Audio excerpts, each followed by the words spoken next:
And once again, we're back together.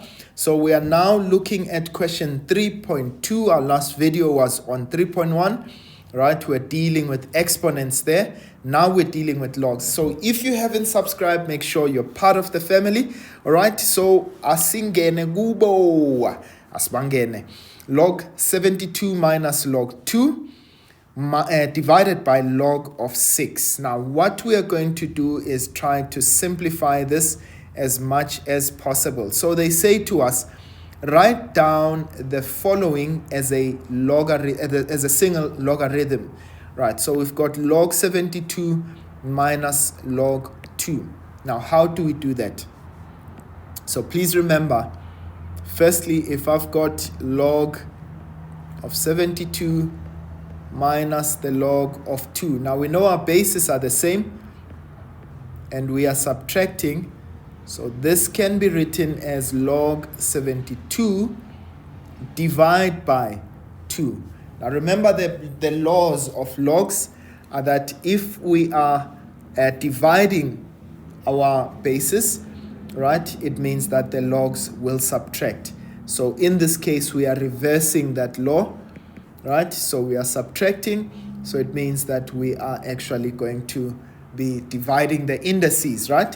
Okay, what's 72 divided by 2? Okay, that's going to be 36. So this would be log of 36. All right, I'm going to leave it as one log just like that. Okay, right. Now, on the next question, they say hence, simplify without using a calculator. All right, do you see that we already had this guy, right?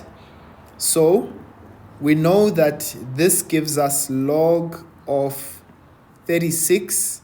That's why they said hence, divided by the log of 6. Now, please, guys, I want you to be very, very careful on this, because remember that we can't use that same law that we're using, right?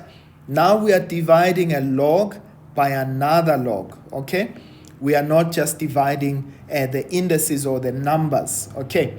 So that means I need to find a way to express this as log of 6. So I'm going to say, well, but 36 is 6 squared. So this is log of 6 squared divided by log of 6. But what is this? We know that for logs, anything that is on the exponent, right, jumps down to become the coefficient. So this would be 2 log 6 divided by log 6. And what happens? We're going to cancel out the log 6 divided by log 6, gives us 1. And so our final answer is simply 2. Okay, and I hope that you got that, ladies and gents. And essentially, in terms of logarithms, that is how the cookie crumbles. I am going to be looking at question number 3.3 as the last one in the next video.